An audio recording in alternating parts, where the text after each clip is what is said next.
Okay, sebelum tu nanti akan diedarkanlah Setiausaha PRS akan mengedarkan borang pendaftaran dengan borang muhasabah lah yang antum boleh isi lah insyaAllah. Okay, so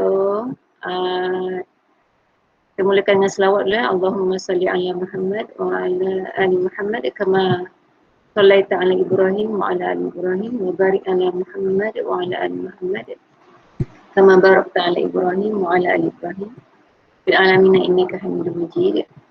Okay, insyaAllah saya rasa topik hari ini sebenarnya sangat baguslah untuk kita semua ikuti. Sebabnya apa yang awak dapat hari ini boleh digunakan untuk pada peringkat nanti awak masuk college ke, awak masuk universiti ke, di mana-mana keadaan lah. Kemudian datang majlis ilmu pun awak boleh menggunakan teknik yang ataupun apa-apa sharing yang cikgu akan kongsi hari ini. Okay. So sebelum tu suara cikgu boleh didengar dengan jelas tak? Boleh. Boleh cikgu. Boleh cikgu. Boleh cikgu. Okay. So kita mulakan dulu. Cikgu present slide cikgu lah. Okay. Harapnya apa yang cikgu kongsi hari ni antum dapat praktikan. Dengar dengan baik. Okay. Okay, so slide cikgu boleh nampak tak? Nampak. Boleh cikgu. Okay, sekejap.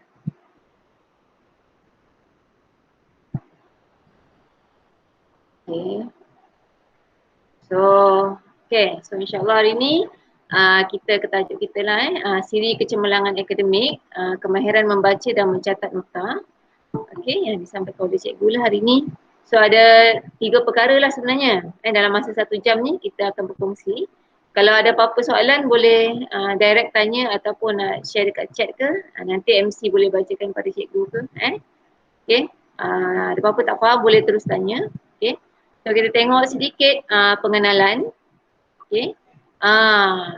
Tajuk kita adalah membaca kan, kemahiran membaca. So kita kena tahu dulu apakah sebenarnya kelebihan membaca bagi seseorang individu ataupun seorang Muslim lah. Okay, kita tahu dalam Quran ada dinyatakan dalam surah Al-Alaq ayat yang pertama A'udzubillahi minasyaitanirrajim. Bismillahirrahmanirrahim. Iqra' bismi rabbikal ladzi khalaq. Allah menyatakan bahawa bacalah wahai Muhammad atas dengan nama Tuhanmu yang mencipta, kan? Jadi membaca ni sebenarnya adalah satu suruhan daripada Allah Subhanahu Wa Taala. Kerana daripada membaca itulah kita akan mendapat pelbagai kebaikan di dunia dan akhirat. Kan? Dan Al-Quran itu sendiri pun diturunkan untuk kita tilawah, untuk kita baca. Kan? So sebelum cikgu nak teruskan lagi, nak saja tanya soalan ni, kan? Nabi Muhammad SAW, beliau baginda merupakan seorang yang kita tahu ummi kan, yang tidak tahu membaca, kan? Tapi dalam Islam menyuruh membaca. So nampak tak macam ada perbezaan di situ kan? Okey, jadi ada siapa nak apa ya? Yalah maksudnya macam Nabi Muhammad tu dia buta huruf kan, tapi maksudnya nak kata yang itu bukanlah satu kecacatan Nabi, bukanlah satu benda yang memburukkan imej Nabi lah, sebab sebenarnya ada hikmah di sebalik keadaan Nabi Muhammad SAW yang tidak tahu membaca. Kerana walaupun Nabi Muhammad tak tahu membaca, tetapi selepas tu baginda boleh membaca kan. Dan membaca tu definisi dia bukan setakat kita tahu bunyi sesuatu huruf ataupun kita panggil celik huruf kan. Macam baca, B-A ba, C-H-A. Dia bukan setakat kita belajar phonics ke, belajar nak menyebut huruf ke, pronunciation ke, dia bukan itu saja. Membaca ni dia ada definisi yang sangat besar. Dia lebih kepada kita baca dan kita faham, kita mengamalkan dalam kehidupan kan. So dia bukan setakat untuk seseorang tu ada kemahiran membaca untuk celik huruf saja. So membaca ni dia adalah satu konsep yang besar. Okay? So kalau apa yang kita belajar daripada sirah Nabi ni, maksudnya membaca tu dia bukan setakat celik huruf lah. Kan dia lebih kepada memahami, menghayati, menterjemahkan apa yang kita belajar tu dari sudut akhlak kita. Macam tu. Okay. Amal ibadah kita contohnya. Okay. So kita tengok di sini ada hadis tentang kelebihan membaca. Menuntut ilmu itu diwajibkan bagi setiap orang Islam. Riwayat Ibnu Majah, Al-Baihaqi, Ibnu Abdul Bar dan Ibnu Adi dari Anas bin Malik. Okay. So memang wajiblah sebenarnya, selagi ada cara untuk kita mendapatkan ilmu, so kita perlu memenuhi tuntutan tu kan. Sampai ke mana-mana umur pun akan datang bila kita dah tua ke kan, kita masih lagi perlu menuntut ilmu. Okay? Sebab dia ilmu ni dia orang kata dinamik kan, dia pelbagai, pada setiap fasa umur tu ada ilmu yang perlu dia pelajari. Okay? Dan kita tengok yang ketiga, kata-kata daripada Richard Steele, reading is to mind what exercise is to the body. So sebenarnya seperti mana pentingnya senaman kepada tubuh badan, membaca itu pun sama penting. Sama penting macam senaman kepada badan lah. Maksudnya membaca tu adalah sangat baik untuk kesihatan minda seseorang. Okay. So kita tengok lagi selepas ni. Apakah kelebihan membaca yang lain? Okay. Yang pertama, untuk menambah ilmu, mengasah konsentrasi, meningkatkan keimanan, pencegah demensia. Okay. So cikgu share sikit tentang beberapa daripada poin cikgu. Okay. So membaca buku ni dia akan meningkatkan keimanan kita kepada Allah Subhanahu Wa Taala, sebab kita akan jadi lebih berfikiran terbuka dan rasional dalam menghadapi sesuatu, sehingga keimanan kita kepada Allah pun semakin kuat. Sebagaimana sabda Rasulullah SAW dalam hadis riwayat Bukhari dan Muslim, barang siapa menginginkan soal-soal yang berhubungan dengan dunia, wajiblah ia memiliki ilmunya, dan barang siapa yang ingin selamat dan bahagia di akhirat, wajiblah ia mengetahui ilmunya pula. Kan maksudnya nak berjaya di dunia akhirat ni, dia memang perlukan ilmu. Tak boleh lari lah daripada menuntut ilmu. Kan maksudnya kalau kita malas ke, tak nak baca buku ke, nak rehat je ke. Jadi maksudnya tak ada kata pun tak. Kalau kita nak berjaya tu memang kena membaca, memang kena belajar. Okay? Wajiblah ia mengetahui ilmunya pula, dan barang siapa yang menginginkan kedua-duanya, wajiblah ia memiliki ilmu kedua-duanya pula. Okay? Maksudnya nak berjaya dunia akhirat ni perlu ada ilmu. Okay? So kita tengok tentang mengasah konsentrasi. Okay. So kalau orang yang dia rajin membaca ni, dia melatih diri dia untuk lebih mudah konsentrate. Siapa yang dekat sini, dia ada masalah untuk concentrate atau fokus. Kan? Kena angkat tangan pun boleh, tak nak angkat tangan pun boleh. Kan? Lebih-lebih lagi di zaman sekarang ni, di waktu sekarang ni kita banyak menggunakan handphone yang banyak notification, yang banyak apps dalam tu, yang ada game lah macam-macam kan. Buat iklan lah, pop-up macam-macam. So, bila kita belajar tu, macam-macam lah yang distractions yang ada kan, gangguan yang ada. So bila kita membaca buku, sebenarnya dia akan mengaktifkan sel-sel saraf pada otak kita, yang akan membuatkan otak menjadi lebih mudah berkonsentrasi. So kalau kita ada masalah nak concentrate, mungkin kita boleh mulakan dengan membaca. Membaca tu ialah tajuk kita hari ini patutnya membaca untuk bahan akademik di sekolah lah, tapi dia boleh juga untuk bahan-bahan yang macam novel ke, novel yang science fiction ke, ataupun apa-apalah yang positif lah, yang membina minda lah. Kalau bahan bacaan tu yang merosakkan, yang mengajar keganasan ke, yang berbentuk seksual ke, benda tu dia tak membantulah, akan merosakkan pula. So kita kena pandai memilih bahan yang bagus untuk diri kita lah, bahan bacaan. Okay? Dan dia juga adalah, membaca ni juga kelebihannya adalah sebagai pencegah demensia. Demensia ni adalah orang kata sakit nyanyuk lah kan, mudah lupa.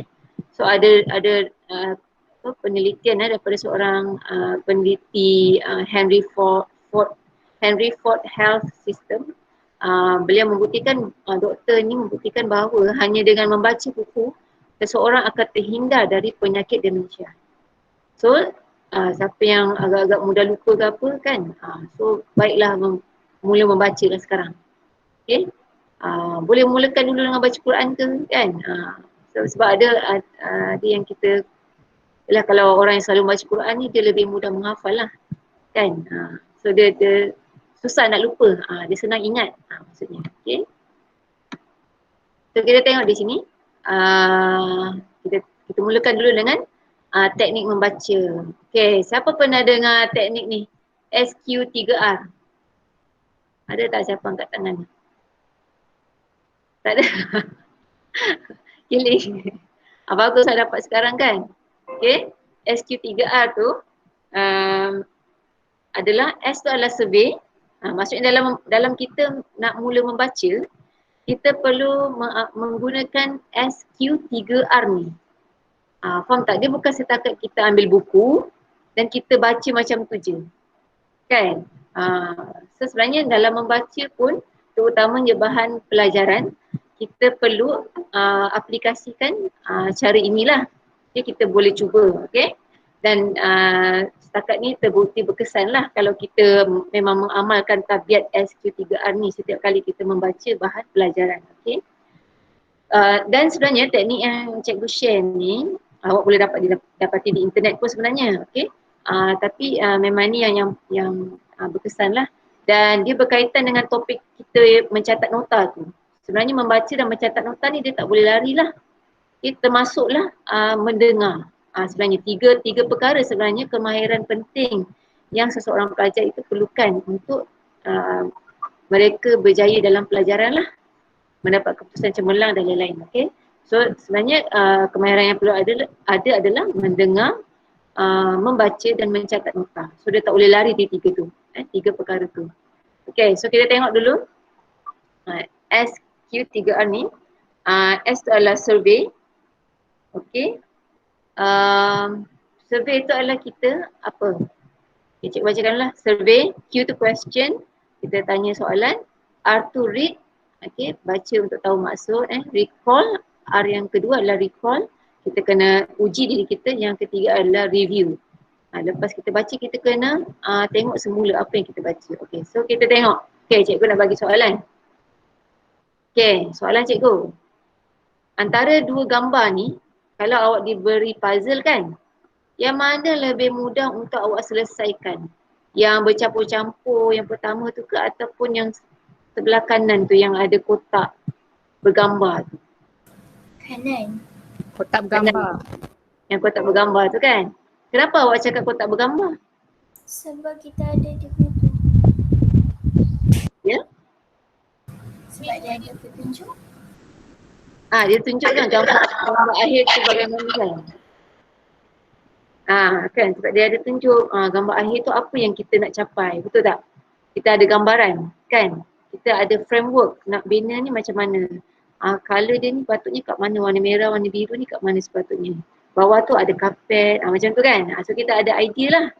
So sebenarnya membaca pun macam tu. Kan? Membaca pun macam tu. So di situlah pentingnya untuk kita. Okay, sebelum tu cikgu share dululah daripada ahli psikologis kognitif. Kalau kita cakap kognitif ni, maksudnya mereka ni mengkaji bahagian memory, mengkaji tentang learning, bagaimana seorang tu boleh belajar dan tidak belajar sesuatu kan, macam tu. Bagaimana seorang tu boleh lupa, bagaimana seorang tu boleh ingat kan, macam mana daripada deria tu kita boleh interpret deria tu. Tu antara perkara yang dikaji oleh psikologis kognitif lah. Okay, so siapa yang minat psikologi dia boleh nanti later on dia akan belajar salah satu topik ni lah, kognitif psikologi. Okay, so saja je cikgu buat pengenalan sikit. Okay, so sebenarnya psikologis ni berpendapat bahawa seseorang boleh belajar dengan berkesan apabila mempunyai kognitif framework ataupun outline, ataupun dia dah ada rangka lah, dia dah ada struktur bahan yang akan dipelajari. Okay. So sebenarnya macam mana nak ada struktur tu kan? Struktur tu sebenarnya kalau ikutkan, kalau kita nak belajar, bila kita masuk kelas biasanya, sebenarnya kita perlu membaca dahulu sebelum masuk kelas. Sebab tu penting kalau kita sekarang ni kalau awak dah belajar kan daripada bulan Januari, Februari, Mac ni, awak boleh tanda dekat buku teks awak topik apa yang awak dah belajar dan tarikh. So awak boleh expect, okay, next class buka sekolah 5 April ni, Contohnya lah kan, apa subjek apa yang cikgu akan ajar dan topik apa dia akan ajar. Kan, faham tak? So kita dah prepare, kita dah pre-reading lah, kita baca sebelum. So kita dah ada idea, oh so tajuk ni dia tentang ni. Saya akan belajar perkataan ni dalam topik ni. Faham tak? Kita dah ada idea apa keyword yang akan dibelajar. Macam tu lah. So sebenarnya sebelum kita masuk kelas, sebaiknya kita dah ada pembacaan dulu. Kalau awak masuk universiti pun nanti, kalau awak nak dengan lecture, kalau awak nak tahulah masa first week awak masuk kelas, lecturer akan bagi macam kertas yang dia akan tunjuk kat situ week 1 kita belajar apa, week 2 belajar apa, week 3, dan mereka tak akan lari daripada jadual tu. Tujuan dia apa? Supaya antara satunya supaya student boleh prepare sebelum kelas. Bahan yang dia nak baca. So masa kelas tu dia tak adalah tertanya-tanya, peliklah term ni, kenapa belajar bab ni? Faham tak? Walaupun memang ada student yang tak prepare pun masuk kelas. Okay. So sepatutnya masa di sekolah lagi awak perlu mengamalkan membaca sebelum kelas. Okay. So kita tengok. Cikgu bagi contoh je lah. Ni adalah, katalah ni adalah teks yang awak baca dalam buku lah, contoh So cikgu bagi contoh yang mudah lah. Okay, tentang mangga. Kan? Dia kata apa ni? Mango is one of tropical fruit which lives and grows on tropical places. For example, Indonesia, Malaysia, Philippines, and Philippines. The color of mango isn't only yellow but also green and orange. It depends on its age. Same with the color. Mango also has different tastes. Green mango has sour taste and ripe mango has sweet taste. Mango has been a daily food in several countries such as Philippines with its mango rice, and Pontianak, Indonesia with its sambal mangga. Mango is tropical fruit which has been known in several countries. Ni cikgu bagi latihan lah, macam kita saja buat latihan ni. Contoh ini adalah teks yang awak baca. Kan, nampak macam banyaknya cerita dalam teks ni kan.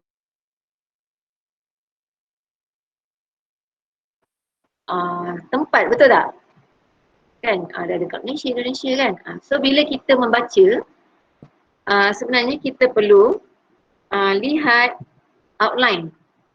Kalau awak nak tahu dalam sesuatu paragraf, kita membacanya dalam bentuk outline. Membaca pun boleh, nak take note pun boleh. Dalam bentuk outline. So baru kita boleh faham berperingkat lah. Sebenarnya teks ni, paragraf ni dia cerita pasal apa. So daripada yang tadi tu, yang banyak-banyak teks tu, kita boleh dapat beberapa main point daripada teks tadi. Kan? Dia tentang apa? Tentang mangga, betul tak? So dia nak cakap apa? Mangga ni adalah buah-buahan tempatan, kan? So apa yang menunjukkan ia adalah buahan tempatan?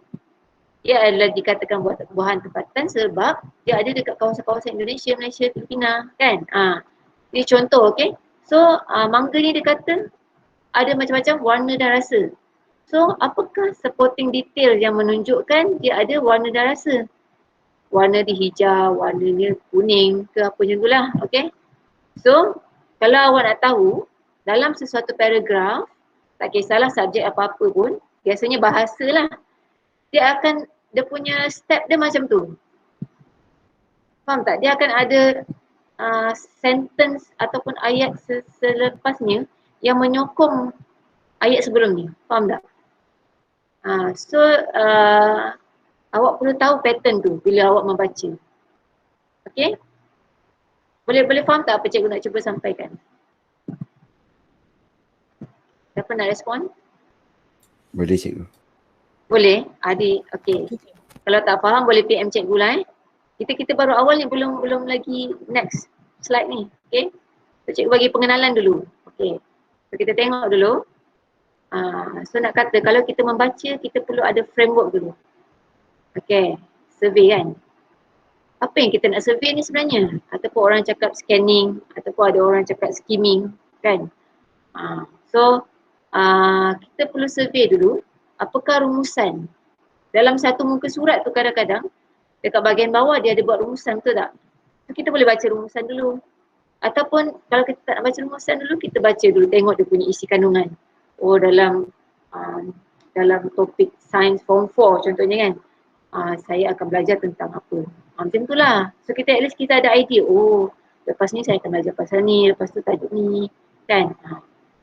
So, kita tahulah tajuk tu apa dia kan. Kita boleh tengok juga introduction, pengenalan daripada topik tu. Okay. Kita boleh tengok juga apakah glosari. Tahu tak, pernah dengar perkataan glosari? Siapa nak jawab? Siapa yang baru first time dengar glosari? Tak ada, so semua pernah dengar lah glosari kan? Dia letak perkataan yang kita tak tahu kan? Dia macam glosari tu dia macam dictionary lah kan? Macam kamus kan? So kalau katalah topik tu tentang fotosintesis kan? So dia akan cakap, dia akan ada perkataan kat situ klorofil ke kan? Dia akan tulis kat situ formula macam H2O ke. So dia akan ada definition lah kat situ. Kan, faham tak? So kalau macam dictionary yang English biasa tu kan dia campurkan semua, betul tak? Semua bahan dalam tu. Kalau glossary ni dia lebih berfokus. Kalau topik tu tentang fotosintesis, dia akan dia ada keyword kat situ lah. Dan biasanya glossary ni dekat bahagian belakang buku lah. Boleh tengok. Okay, so dia memudahkan kita faham apakah maksud perkataan atau term tersebut. Okay.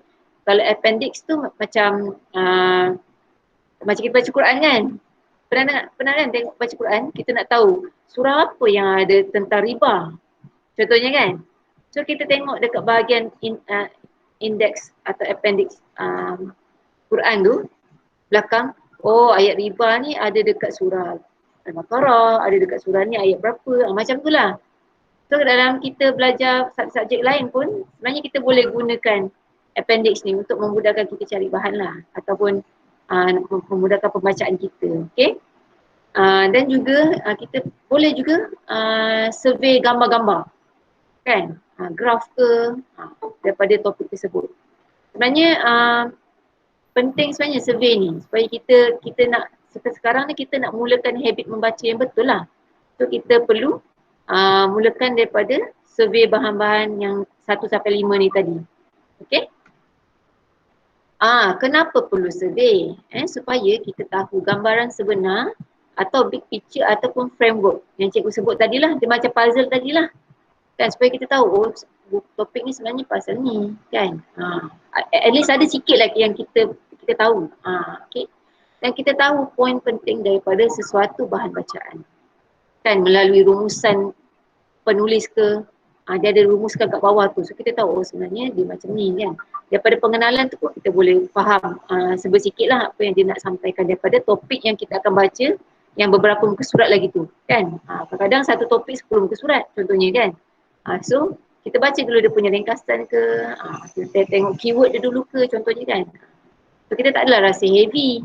At least kita tak ada idea, oh bahan ni tentang ni. Macam tu. Okay. So penting untuk survey dulu. Kita tengok yang kedua, question. Siapa yang masa dia membaca, dia akan bertanya diri dia dulu. Siapa yang ada buat proses ni? Siapa nak jawab? Tak ada? Okay. So cikgu teruskan kan. Mengapa kita perlu cipta soalan dulu sebelum kita baca? Okay, lepas ni awak ambil je apa-apa buku, apa-apa topik lah yang awak rasa susah ke ataupun tak kisahlah awak baru nak belajar ke, yang banyak teks tu kan. Kita tanya soalan dulu. Mungkin kita boleh tanya soalan tentang topik ni, pasal apa yang perkataan ni maksud dia apa contohnya kan.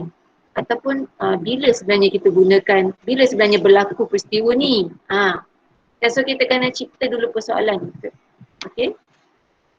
So dikatakan bahawa apabila seorang tu bertanya kan, dia sebenarnya pertama membantu untuk kita cipta minat. Maksudnya kalau nak membaca ni dia memang kita kena mereka minat lah.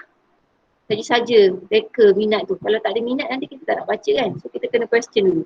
Tajuk ni pasal apa kenapa perkataan ni pelik macam itulah kan. So yang kedua, menjadikan kita lebih aktif semasa belajar. Kita akan jadi ingin lebih tahu, kita akan bertanya, mendapatkan jawapan, membuat perbandingan. mencari contoh kan, kita aplikasi dia apa dalam apa hubung kait dia dengan kehidupan harian. Contohnya kita belajar matematik. Kenapa belajar matematik, statistik ni? Kan, probability apa semua kan. Sebenarnya benda tu diaplikasi dalam orang nak buat pengiraan traffic light. Kan, berapa saat dekat jalan tu, berapa saat nak buat warna hijau berapa saat, warna merah berapa saat. So sebenarnya ada function lah. Kan, so baru kita macam kita rasa berminat, oh rupanya subjek topik ni pasal aplikasi dia macam ni. Macam tu, faham tak? Kita bagi contoh je ni. Okay. Okay. So yang ketiga, supaya kita membantu membina memori jangka panjang. So kalau kita nak ada long term memory, kita kena mulakan membaca dengan membina soalan dulu. Sebab kita dah trigger macam kita macam menunjukkan pada diri, kita bagi signal pada otak kita yang bahan tu penting untuk kita tahu. So kita kena send the signal to our brain lah. Okay. Yang keempat, untuk membina memori, ingatan bahan yang dibaca, kita perlu membuat hubung kait atau connections dengan bahan bacaan lain. Maksudnya macam kita tengok filem ke, kan, lawatan ke, eksperimen ke, pengalaman peribadi ke, kan. Okay. So kita tengok dulu, dari mana nak timbulkan persoalan ni? Kita tengoklah isu kandungan, objektif pembelajaran, semua apa yang dalam buku teks awak tu atau buku rujukan tu sebenarnya, dia ada fungsi sebenarnya. Kan? Tajuk tu kenapa dia letak kat atas? Contohnya, kenapa rumusan tu dia letak kat tepi ke? Kenapa ada keyword kat tepi tu? Sebab benda tu penting lah. Dan penting untuk kita faham supaya kita boleh betul-betul faham berkenaan topik tersebut. Okay. So, kita juga boleh timbul ke persoalan daripada soalan penulis atau pengarang buku tersebut. Kan, macam kalau kita belajar literature ke sastra kan, bahasa Melayu kan, bahasa Inggeris ke yang pun literature, bahagian literature tu kan. So kita kadang-kadang penulis buku tu dia akan bagi soalan. Okay. So kita pun kena bersama-sama dengan penulis tu sebenarnya. Sebab mana awak tahu soalan tu yang sebenarnya keluar dalam ujian atau peperiksaan awak. Macam tu lah kan. So kita tengok question ni. So bila kita membaca tu, sebelum kita membaca, yang tadi kita dah survey kan, kita kena tulis soalan dulu. Faham tak step ni? Kita nak tanya siapa? Faham tak step yang cikgu share ni? Tadi survey, kedua question kan. Bila awak membaca satu buku, awak perlu sediakan satu pen ataupun buku. Sebelum awak membaca, awak tulis soalan dulu. Perkataan ni maksud dia apa? Klorofil contohnya. Fotosintesis. Apa maksud soalan ni? Kan? Bila berlaku je proses ni? Something macam tu. Faham tak? So sebelum kita membaca tu, kita kena ada soalan dulu yang kita tulis pada satu kertas. Okay. So dia bila kita buat macam tu, dia bagi signal pada otak kita bahawa point ni mesti diingati. Okay. Okay. Question. Lepas tu kita kena yang pertama kita perlu baca. Barulah mula membaca.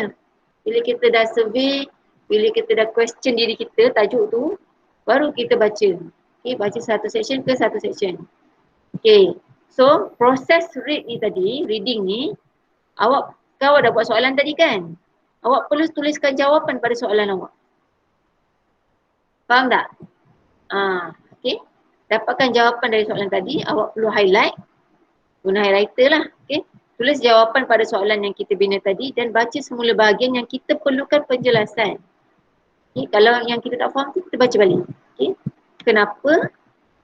Untuk mendapatkan maklumat dan belajar, ini adalah satu proses yang menyeronokkan persediaan untuk perbincangan dalam kelas, pembentangan dan lain-lain. Sebab proses membaca ni, dia adalah persediaan untuk pembentangan. Kan? Kadang-kadang cikgu ataupun student tanya kita kan soalan yang luar daripada kotak kan. So at least kita dah pernah question benda tu sebelum ni. Faham tak? So kalau kita betul-betul prepare bahan kita, so insyaAllah kita boleh present ataupun discuss dalam kelas dalam keadaan yang baik lah. Kan? Ataupun kita boleh tanya cikgu soalan masa dalam kelas tu. Cikgu, Ana ada baca macam ni, dia kata macam ni, sama betul tak? Sama tak? Macam tu. Okay. Dan persediaan dia, proses reading ni adalah persediaan untuk ujian atau peperiksaan. Okay. So kita tengok dulu apakah recall. Okay. R yang kedua recall. Okay, tadi kan awak dah read, awak dah habis lah katalah 2-3 muka surat. Okay. So apa maksud recall ni? Cikgu nak tanya siapa ya? Agak-agak lah. Recall ni apa dia? Cikgu tanya Zaim lah. Dia ingat balik. Bagus. Kan ingat balik lah. Senang je. Kan ingat semula. Jadi cara nak ingat semula ni macam mana? Pernah tak awak baca tapi awak tak ingat balik? Selalu. So kemungkinan sebabnya adalah kita tak biasakan diri kita untuk ingat semula apa kita baca. Kita tak buat proses recall ni tadi. Kita rasa macam okey lah dah baca 2 muka surat ni kira dah habis lah tugasan hari ni kan. Macam kalau kita baca Quran lah. Kalau kita baca Quran, dia sebenarnya tak cukup kita baca tu walaupun dapat pahala kan. Tapi yang bagusnya kalau kita faham maksud dia, betul tak? Kan kita faham ataupun kita memorize beberapa ayat daripada yang kita baca tu. Kan? Ataupun kita tahu maksud daripada beberapa perkataan dalam ayat Quran tu kan. Yang kita baca tadi, betul tak? Kan? Kalau macam kita nak menghafal Quran pun, ya sebenarnya yang lebih lama kita ingat adalah semantic memory. Semantic tu maksudnya memory yang kita give meaning to it. Yang kita betul-betul faham maksud apa yang kita baca. Faham tak apa cikgu cakap ni? Kan maksudnya bila kita membaca tu, kita kena betul-betul faham maksud apa yang kita baca tu. Dia bukan setakat kita habis membaca je. Tak. Walaupun kita dapat pahala kan. Tapi maksudnya nak membaca tu biar betul-betul faham lah. So prosesnya adalah kita kena baca semula bahan dengan perkataan sendiri. Kita boleh juga buat tulisan. Tulis rumusan. Tulis rumusan daripada bahan kita yang kita baca tadi. Kita dah habis baca 2 muka surat. Kita ambil satu kertas, satu buku. Kita catat balik apa yang kita ingat. Okay, peristiwa ni, Sultan Melaka ni tahun bila, kenapa dia bunuh orang ni, contohnya kan, kenapa peristiwa ni terjadi ke. Lepas tu, apa kesan dia, contohnya. So, walaupun kita tak dapat 100%, tapi at least kita ada point yang membuktikan bahawa kita dah belajar lah. Okay. So kalau kita tak dapat 100%, kita dapat 10% contohnya kan, kita kena reread lagi. Proses tu dia perlu diulang-ulang. Supaya kita familiar. Proses of familiarization lah, familiarizing. Kan nak biasakan dengan bahan tu. So kalau kita lebih familiar, kita akan lebih mudah ingat sebenarnya. Yang jadi tak ingat tu, sebab kita baca sekali dua je. Ataupun kita sekali jalan je lah. Alang je lah kan. Macam baca je lah kan. So, dan juga tulis nota tadi lah cikgu sebut Ataupun kita boleh buat card 3 times 5. Okay, nanti cikgu tunjuk gambar Ataupun kita boleh buat flow map. Ataupun flow map. Catat alih lah. Lepas tu jadi ni, lepas tu jadi tu contohnya kan. Kita buat macam anak panah tu contohnya lah. Dan kita boleh highlight tapi elakkan over highlighting kan, maksudnya satu muka surat tu sampai setiap perkataan kita highlight. Tak salah lah macam tu kan. Apa yang kita perlu underline adalah poin penting kan, apakah kata kunci daripada perkataan, daripada teks tu kan. Kita boleh buat kotak daripada perkataan atau ayat tu menunjukkan ia adalah formula penting kan. So bila kita biasakan buat highlight yang ada macam-macam pattern tadi tu, kita boleh ingat style kita lah. Bila kita buat note taking tu kita ada style. Kalau keyword kita buat warna kuning contohlah. Kalau main point kita buat warna hijau ke. Tapi yang disarankan adalah pastel colour kalau awak nak highlighting lah.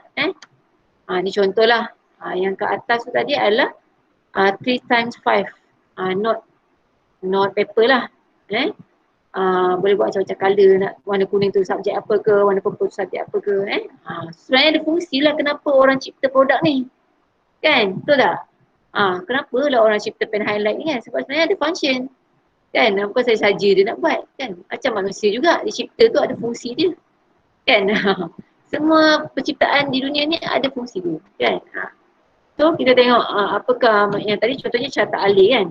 Contoh cikgu bagi contoh kat sini. Kalau lampu tak menyala. Kita perlu plug in lah. Kalau tak plug in, no if no, plug in lamp. Yes, kalau dah plug in tapi lampu tak menyala juga, mungkin bulb tu terbakar kan. So kalau ia terbakar, replace. Contohlah. Ini contoh. Mungkin dia daripada teks kan. So kita nak jadikan kita mudah ingat, kita buat carta alih tu. Apa kita perlu buat bila lampu terbakar? Contohnya belajar subjek kemahiran hidup ke ada tak? Subjek kemahiran hidup tak ada kan? So lebih kurang lah macam tu subjek yang tentang kemahiran lah. Contohlah okay. So ada berapa soalan tak setakat ni? Okay. Kalau ada soalan? Tak ada. Nak tanya je satu. Ya. Kalau ikan yang tadi Encik cakap highlighting tu kan? Kan Encik cakap highlight benda yang rasa penting je kan? Ya. Tapi kalau macam ada setengah orang, dia macam dia tengok, macam dia baca, tapi dia rasa macam hampir semua benda tu penting. So yang tu nak buat macam mana? Faham tak? Okay. Okay, kalau kita rasa macam tu, kita bagi cikgu lah kalau untuk keadaan tu, bila kita dah habis membaca, sorry macam ni. Bila kita nak highlight, sebenarnya kita bukan highlight semua teks lah walaupun semuanya penting. So yang tadi tu, main point dengan keyword. Tu basic kalau awak nak highlight. Okay. Tapi kalau kata awak nak macam ni adalah proses yang seterusnya lah. Kalau awak baca, lepas tu semua point tu penting, awak perlu keluarkan point tu dengan ayat yang awak faham. Faham tak? Awak jangan ambil 100% sentence tu. Awak perlu buat nota berdasarkan ayat yang awak faham. Tapi kalau ada similarities daripada original text, maksudnya kalau ada persamaan daripada awak tak tahu nak buat ayat awak sendiri ke contohnya kan, tapi tak ada masalah lah kalau awak nak catat pun sentence tadi, faham tak? Teks tadi tu. Okay, cuma kalau biasanya lah kalau kita membaca tu, dia mesti ada main point. Bila kita ingat main point, insyaAllah kita boleh ingat elaboration ataupun dia punya penerangan tu. Kan, faham tak? Teks ni dia jadi banyak sebab dia banyak penerangan supaya kita faham. So bila kita dah faham, kita perlu summarize dalam nota kita sendiri. Cuba bayangkan kalau satu topik tu kita buat beberapa pages nota, faham tak? Jadi nanti kita ada 10 topik, nanti banyak sangat pula nota kita. So sebab tu kita kena buat nota yang ringkas yang kita boleh faham. Okay. Tapi ada juga nanti kita cikgu share pada slide lain. Sebenarnya note taking ni dia tak ada cara yang satu sajalah. Kalau kita contohnya kita nak add points pada nota kita, kita perlu ada margin, macam ada satu ruang kat tepi yang kita add points dekat situ. Faham tak? Kan mungkin cikgu tuition kita ada cakap something ke, so kita boleh letak formula kat situ ke, ataupun kawan kita ada share something kat situ ke, kan? Ataupun macam tu lah. Okay? Okay, so cikgu harap membantulah jawapan cikgu tadi tu. Okay? Sebab kalau awak highlight semua, awak dah tak tahu mana satu penting, betul tak? Kan? Macam mana nak differentiate mana penting tak penting. Okay? Sebab tu kalau kita belajar subjek bahasa Melayu contohnya kan, kalau kita buat karangan ke apa atau rumusan, kan cikgu ajar kita untuk keluarkan 3 isi penting. Biasa tak? Biasa. Biasa kan? So sebenarnya memang kita kena train diri kita untuk keluarkan isi penting daripada bahan yang kita belajar.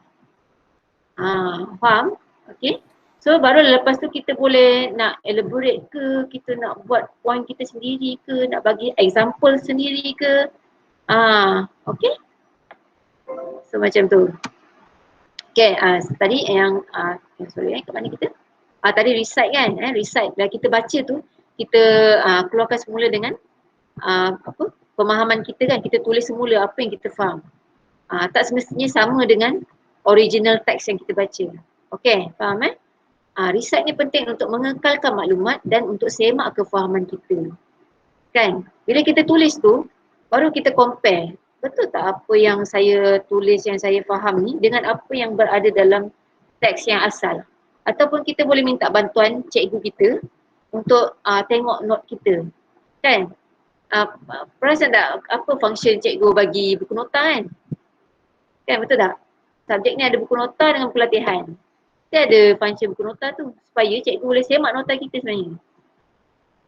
So kita buatlah nota tu, proses membuat nota tu. Kan? Maksudnya kita tak perlu nak tunggu cikgu suruh kita buat nota. Sebenarnya dalam masa kita buat dalam kelas pun, kita boleh je buat nota sendiri dari buku nota tersebut. Gunakan je buku yang kita belajar dalam kelas. Boleh je. Cikgu rasa tak ada larangan kat situ. Kan? Okay. Tapi buat elok-elok lah je, cantik lah kamu kemas kan. Sebab kalau in case cikgu awak nak semak dan mudah untuk cikgu awak nak semak pun kalau tulisan kita macam cacing kerawit kan. Macam mana cikgu nak baca tulisan, nanti tak faham pula kan. Okay. So dan juga kalau kita buat nota tu elakkan tulisan yang bersambung tu. Okay. Tapi ikut masing-masing lah. Cuma ini adalah setakat pembacaan cikgu. Untuk kita mudah ingat, kita tulis yang font yang satu-satu tu. Bukan yang cursive tu lah. Yang apa tulisan bersambung tu kan.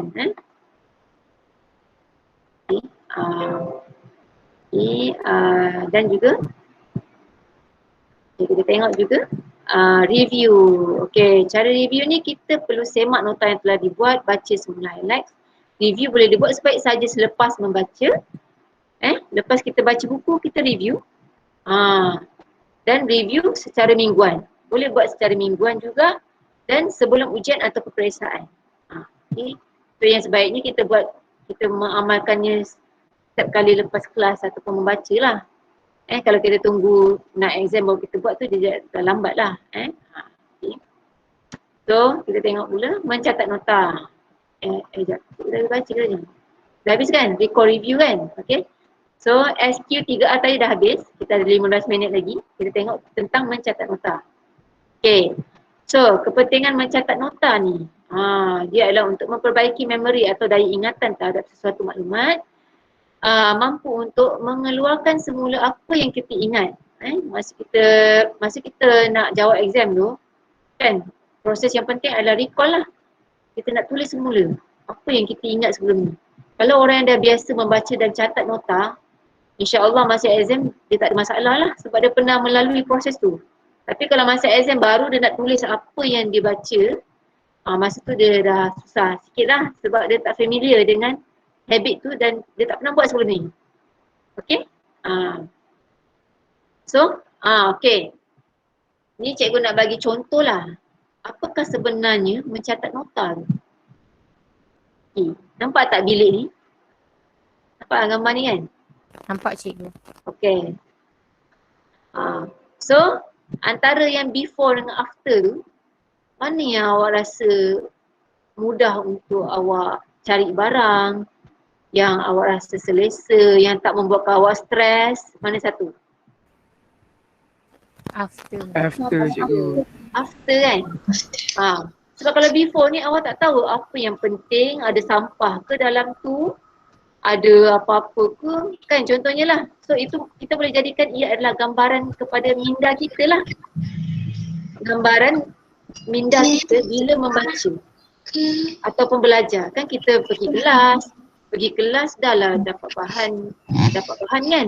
Lepas tu cikgu suruh baca muka surat pula, muka surat apa. Lepas tu ada reference book pula lagi. Lepas tu ada kerja sekolah pula lagi, kan serabut, betul tak? Kan, lepas tu satu hari tu bukanlah satu subjek je kita belajar. Dia banyak subjek kan satu hari. Kan, so itulah pentingnya untuk kita catat nota. Okay. So catat nota ni adalah sebenarnya sama macam kita susun apa yang kita belajar. Kita baca ke, kita belajar dalam kelas ke, memang proses mencatat nota ni sangat penting. Okay, siapa yang buku nota dia suci murni putih tu, dia kena berubah lah kan. Siapa yang dia belajar, dia tak tulis apa-apa tu, dia kena mulakan menulis. Okay. Okay, so samalah mencatat nota sama macam bilik tadi tu. Bilik tu macam otak kita lah sebenarnya. Kita kena susun balik apa yang kita dah belajar. Okay. Dalam bentuk nota lah. Okay. Aktiviti. Okay, cikgu nak buat aktiviti sikit. Okay. Baca petikan ini tanpa huruf vokal, ia adalah kisah dongeng. Fikirkan tentang orang, tempat dan peristiwa yang berkaitan. Ni cerita pasal apa ni? Cinderella. Yes, Cinderella. Kan? Kebani tak tahu Cinderella, tahu kan? Okay. Agak-agak apa bawah tu perkataan tu? Siapa nak baca ni? Siapa nak teka? Sebutlah. Dini boleh Dini. Dini ada? Tak ada? Boleh. Nak cuba baca. Salah tak apa. Cuba je dapat 2, 3 yang betul pun tak ada masalah. Cinderella and the Prince dance. Yes. Okay, skip. Sambung. The night Okay. when the clock struck midnight, she ran to the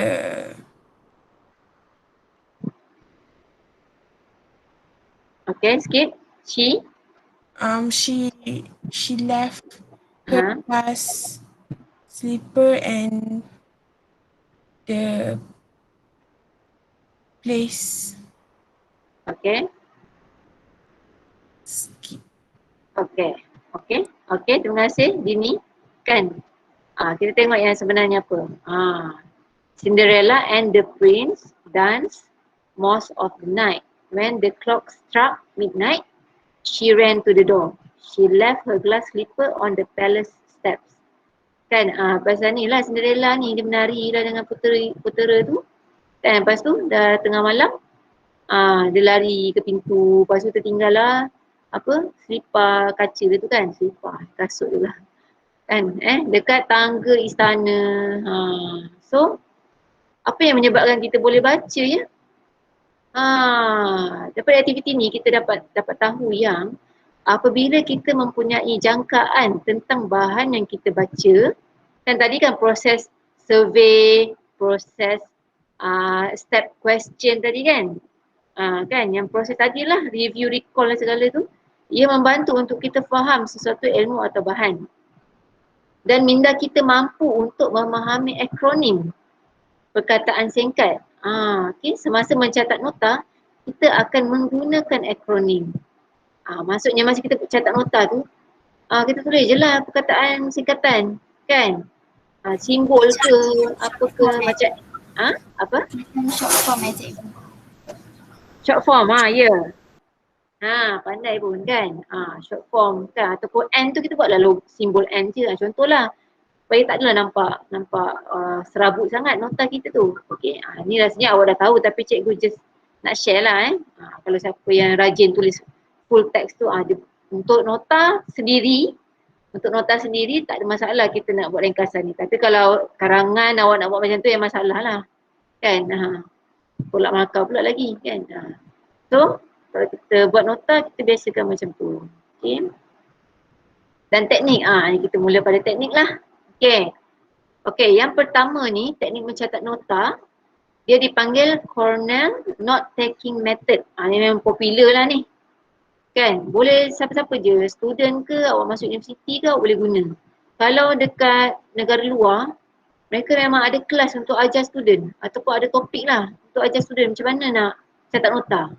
Kan, kalau kita tak buat lagi kan, betul tak? Mungkin ada cikgu yang buat tapi tak adalah satu kelas yang khas untuk kemahiran belajar kan, contohnya kemahiran mencatat nota. So bagus awak datang hari ni kan. Ataupun kalau ada student yang rajin tu dia lah inisiatif sendiri cari macam mana nak catat nota kan, dan baca. So program hari ni untuk membantu awak lah sebenarnya, insyaAllah. Okay. So ni adalah Cornell note taking method. Awak boleh google nanti lepas ni. Okey, sebenarnya kalau awak ada kertas atau buku catatan awak, cikgu awak marah ke kalau awak buat nota macam ni? Buat bagi-bagi macam tu, bawah tulis lain, tepi tulis lain, dia marah tak? Tak pastilah cikgu. Tak pasti. Tak pernah buat. Maksudnya cikgu rasa tak ada guru marah sebenarnya. Betul tak? Dia terpulang pada student kan? Nak buat nota macam mana kan? Betul tak? Cikgu lagi Yang- suka. Yang penting konten. Dan daripada nota awak tu menunjukkan awak faham apa yang awak belajar dalam kelas. Kan? Dan cikgu rasa tak adalah pula guru menghalang, menghalang student menulis dalam buku nota sendiri. Betul tak? Kalau buku nota awak habis, tulislah baru. Betul tak?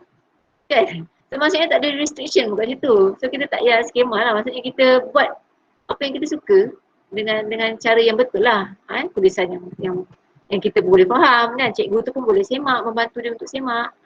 Colourful pun boleh kan. Tak ada pula cikgu awak nak marah pun kalau awak buat colour-colour. Betul tak? Awak nak highlight ke? Itu kan bukan awak. Okay. So tulis je. So masa dalam kelas, awak perlu mengamalkan untuk tulis nama awak. Okey, tak apalah. Tu kalau kertas kena tulis nama lah. Kalau buku tak payahlah kan. Okey, tarik topik dengan kelas. Okey. Notes tu adalah bahagian yang paling besar sekali tu kan, nampak kan. Dia adalah apa yang kita dapat daripada kelas tu. Kita apa yang cikgu awak sebut dalam kelas, ada main point ke, ada cikgu awak bullet points ke kan. Dia macam cikgu awak buat slide tu dia ada macam bold perkataan tu kan. So mungkin maksudnya benda tu penting lah. Contohnya ataupun cikgu awak highlight ke, ataupun cikgu awak buat repetition. Asyik-asyik ulang perkataan ni, asyik-asyik ulang benda ni. Contohnya kan, so nak tunjuk yang penting lah benda tu untuk awak faham. Kan? Kadang-kadang apa yang bila benda tu penting, maksudnya kalau awak tak faham benda tu, untuk next topik ataupun penjelasan yang seterusnya, kalau awak tak faham, mungkin awak ada kesukaran untuk faham the next explanation, faham tak? Ataupun terutamanya kalau macam cikgu awak buat revision kan, untuk awak nak ujian. Kan? Macam awak lagi 2-3 hari nak ujian atau minggu depan nak ujian, cikgu awak buat revision. So sebenarnya masa tu yang sangat penting untuk awak catat. Tak semestinya masa revision period lah, masa awak belajar dalam kelas penting lah ni. Awak ada cikgu abbreviation ke, ada outlines kan, cikgu awak buat outline, awak boleh tulis kat situ. Dan awak perlu leave space between topics. Kan? Mungkin masa matematik, tajuk yang pertama cikgu cakap pasal photosynthesis. Lepas tu topik yang kedua tu cikgu cakap pasal pembakaran kalori ke, contohlah, kan contoh je. So maksudnya dalam satu kelas tu cikgu awak cerita tentang 2 perkara. So awak ada idea, at least awak tak miss lah. Awak tak tertinggal apa yang cikgu awak ajar hari tu, faham tak? Berbanding dengan awak tak mencatat apa-apa langsung. Berbanding dengan awak menunggu cikgu awak bagi arahan untuk awak catat nota. Faham tak? Dia nampak macam terpaksa catat nota untuk cikgu awak tanda kan. So baik kita sukarela lah buat sendiri untuk kita guna masa peperiksaan nanti. Untuk kita ulang kaji kan, untuk kita buat latihan, macam itulah. So yang sebelah kiri tu ada cues. Okay, lepas awak dah habis tulis dalam masa cikgu awak mengajar dari kelas, awak boleh tulis soalan ke, awak macam nak catat, okey cikgu ni ulang perkataan ni 10 kali hari ni, contohnya lah. Ataupun cikgu bagi soalan muka surat apa-apa tak kisahlah. Cikgu suruh baca buku rujukan muka surat berapa-berapa. Buku teks muka surat berapa-berapa untuk lebih faham. So buat catatan dekat sebelah kiri tu kan. Ataupun kalau subjek macam ada vocabulary ke, ataupun tak semestinya subjek bahasa yang ada vocabulary kan, kadang-kadang sains ke apa ke kan, dia ada perkataan dia kan, term sendiri kan. Okay, dan digunakan untuk review dan study. Okay, so dia ada ukuran lah sebenarnya awak nak buat tu. 2,5 inci lah, 6 inci awak boleh cuba lepas nilai. Okay, summary tu kita tulis selepas kelas. Brief summary highlighting the main points in the notes on this page used to find info later. Macam tadilah summary bawah tu. Awak nak catat apa-apa pun boleh. Okay, nanti cikgu bagi contoh kat sini. Contoh Cornell notes yang dibuat oleh seorang student lah. Okay, sekejap. Dapat tak? Okey, nampak tak contoh cikgu contoh bagi ni? Nampak tak? Yang ni. Yang PDF ni. Oh, Tak cikgu. mana? Okey. Ni ada example tu kan? So apa dia tulis kat atas tu, course dia apa?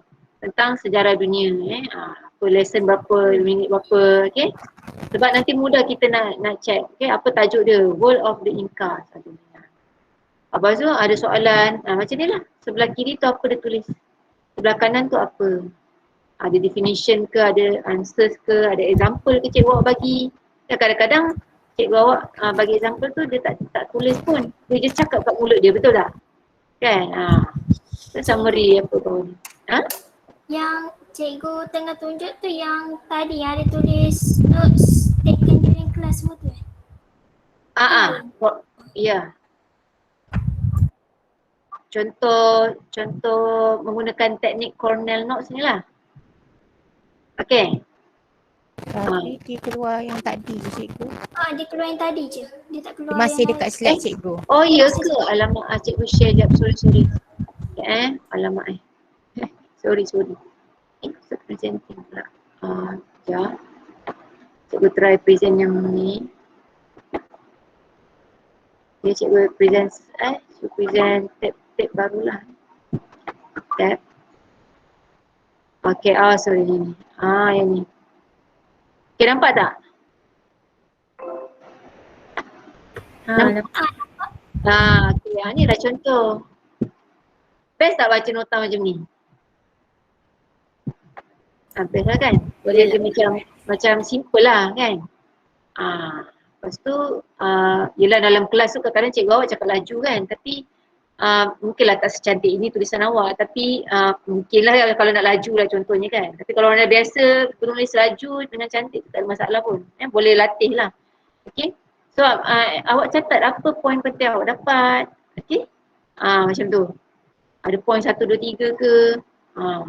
Tak kisah, at least masa kelas tu awak catat dulu. Apa yang cikgu awak cakap, ada definisi ke, ada apa-apa ke, cikgu awak bagi contoh ke, awak tulis dulu dekat bahagian yang besar sekali tu. Okay, and then yang sebelah kiri yang kecil tu, baru awak boleh catat apa-apa lah.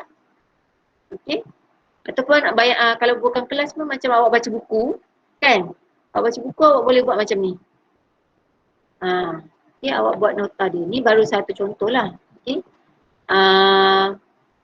Okay, awak boleh google sebenarnya dekat YouTube pun ada dia bagi cara. Okay. Contohnya, okay, Cornell note taking So sekarang cikgu nak share slide cikgu tadi. Ada sikit lagi, kalau awak boleh tunggu sekejap. Okay, ni yang pertama. Okay, so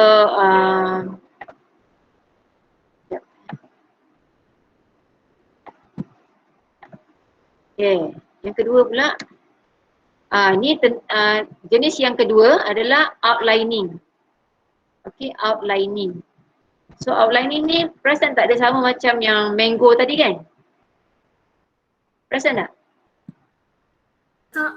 Contoh yang cik bagi mango tadi kan? Dia samalah. Dia macam kalau awak nak buat essay pun, katalah awak nak buat latihan essay kan? Awak mungkinlah kita kalau kita nak buat rangka karangan, betul tak? Kita buat rangka karangan, kita akan buat macam ni sebenarnya. So sama juga dengan bahan bacaan kita. Sebenarnya dia teks tu atau paragraf tu dia datang daripada satu rangka. So kita kena tahu rangka tu supaya kita tahu flow dia. Maksudnya teks ni cerita pasal ni. Macam tu lah supaya kita tahu cerita ni jalan dia macam mana. Macam tu. Okay. So dia ada main topik yang pertama tu, and then dia ada subtopik, lepas tu dia ada supporting detail. Okay.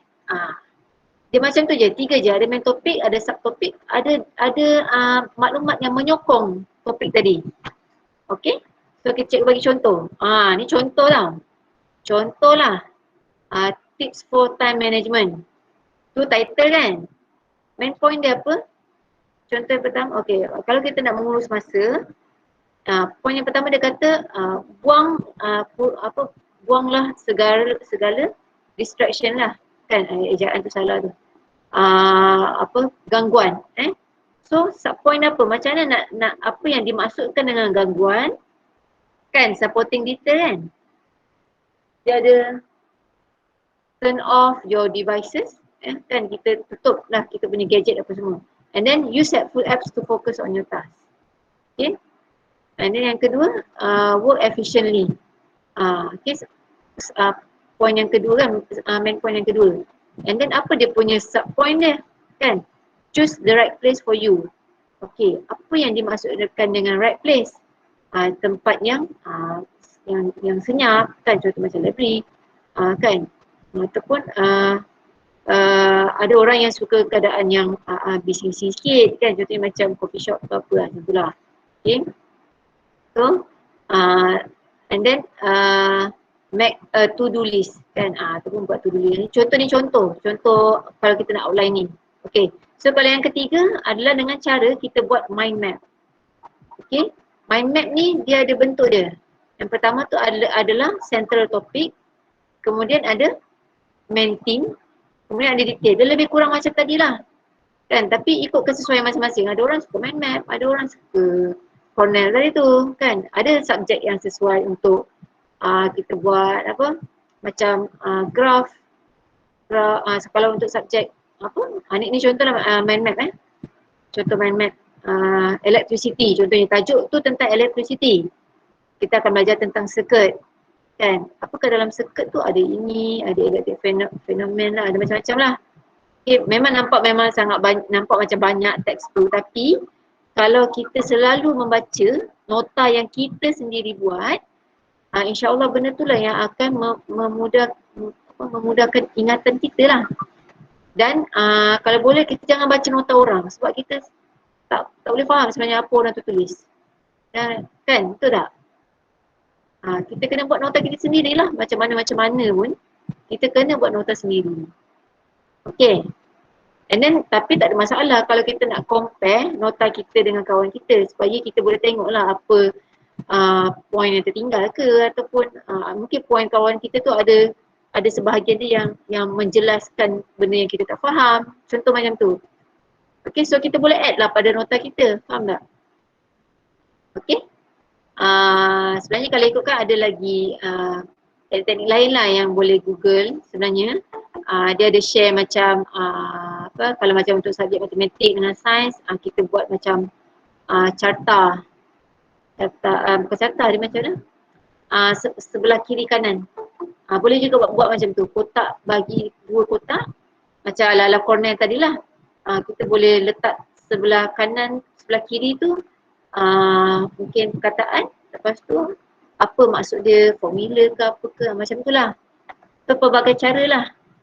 Okay, so ni cikgu just bagi contoh saja. Sebelum cikgu berhenti, ada apa-apa soalan nak tanya?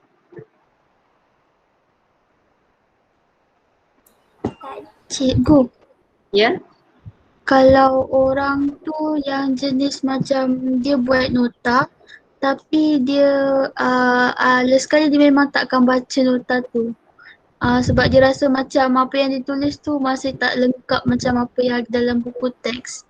So jadi still kena buat nota ke? Tak payah. Memang kalau ikutkan perlu buat nota sebenarnya. Macam ni lah, sebabnya buku teks tu dia terlalu banyak, kan namanya teks kan, buku teks. Apa maksud buku teks? Maksudnya terlalu banyak teks kan. So kegunaan nota tu tujuannya adalah untuk kita ekstrak, kita keluarkan balik main point daripada buku teks tu, dan kita tulis semula apa yang kita faham daripada pembacaan kita. So proses yang seterusnya bila kita dah buat nota, kita perlu ada orang untuk semak nota kita, iaitu guru lah kan. So sebenarnya tak ada masalah pun kalau nak selalu jumpa cikgu, betul tak? Kan? Bagi contoh nota kita pada guru, kena snap ke gambar kan nota kita, cikgu tengok apa poin saya yang tertinggal ke kan. So macam itulah. Maksudnya memang proses membuat nota memang kena buat. Dan hukum kait dia sebenarnya mencatat tu adalah seperti apa kan auzubillahi minasyaitonir rajim wal qalami wa ma yasturun kan. Maksudnya dalam Quran pun ada menyebut kan tentang pena kan. Pentingnya untuk kita menulis. Dan menulis tu adalah cara untuk mengikat ilmu yang kita baca. Seperti mana seseorang pemilik kuda, dia tak nak kuda dia lari, kan, dia tak nak ilmu dia lari, dia kena ikat ilmu tersebut, kuda tersebut dia kena ikat supaya kuda tu tak lari. So nak menunjukkan penting macam mana keadaan pun kita perlu ada nota kita sendiri. Dan proses ni memang nampak macam alah, setiap kali baca kena nota kan, bukannya betul pun apa kita tulis contohnya kan, tapi kita perlu biasakan. Kalau memang tak betul, tak lengkap, kita kena ada additional readings kan, baca tambahan, buku rujukan ke apa ke untuk kita top up pada nota kita. Memang perlu melalui proses note taking tu. Cikgu nak tanya boleh? Ya? Kaedah ambil nota ni yang corner lining dengan mind map ni, dia berkesan untuk cara ambil nota baca buku dengan cara ambil nota dengar orang cakap. Dia berkesan tak untuk dua-dua tu? Yang mana? Cornell tu ke? Tiga-tiga kaedah ni. Oh, tiga-tiga. Ya. InsyaAllah berkesan. Kalau awak go through beberapa slides tentang note taking strategies, awak boleh google lepas ni. Dia antara perkara yang dibincangkan adalah strategi mencatat nota yang tiga ni lah. Okay. So cikgu dah summarizekan untuk awak lah dalam slide cikgu ni. Awak tak payahlah tengok slide-slide lain dah. Faham tak? Boleh je nak tengok lepas ni. Tapi maksudnya daripada apa yang cikgu dah tengok. Okay, so ini adalah tiga metod yang berkesan lah insyaAllah. Kan? Boleh cuba. Kan? Datang majlis ilmu ke apa ke, catatlah. Datang khutbah Jumaat ke kan Zaim? Buat corner note kan. Nanti kita dah ada compilation kan. Nota khutbah Jumaat contohnya. Kan? Tak payahlah nak tengok teks. Tengok je nota gitu. Kan? Okay. Boleh amalkanlah, cuba. Nanti nak exam senang. Kita dah ada nota kita sendiri. Tak payah nak buka buku yang tebal tu. Melainkan kalau kita nak lebih faham, nak explanation ke, tak ingat explanation apa point ni, bolehlah refer balik buku rujukan atau buku teks kan. So sebab tu nama dia reference book, buku rujukan, sebab function dia adalah untuk merujuk. Okay? Buku latihan, function dia untuk kita buat latihan supaya kita lebih ingat, supaya nak tahu kita faham ke tak kan. Fahaman kita ni salah ke tak kan. Kalau salah kena study balik. Macam tu. So setiap satu buku yang dicipta tu ada fungsi dia. Kenapa orang buat buku nota? Sebab nak kata nota penting. Okay. Lagi? Soalan?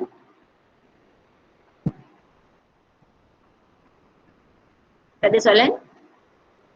Okay, so kalau tak ada soalan, cikgu serahkan kepada MC lah ya.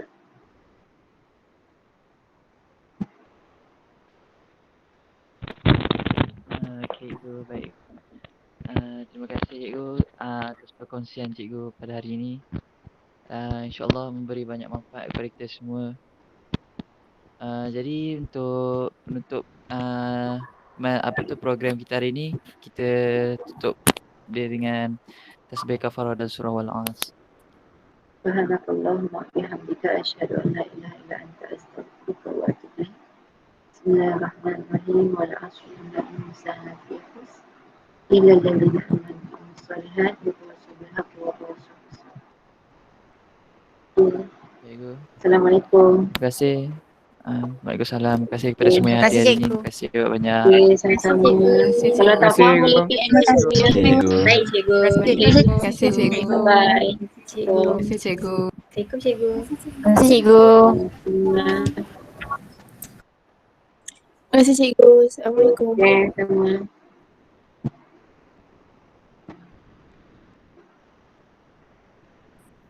Cikgu, anak keluar cikgu Okay, baik.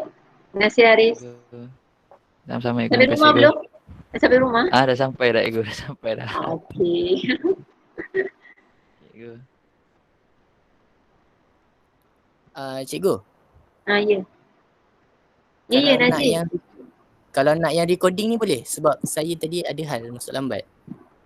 Okey, boleh. Nanti cikgu share. InsyaAllah kita Okey. masuk dalam YouTube unit counselling. Oh, Nanti okey, cikgu okey. share link dia. Okey. Boleh. Okay, thank you cikgu. Welcome.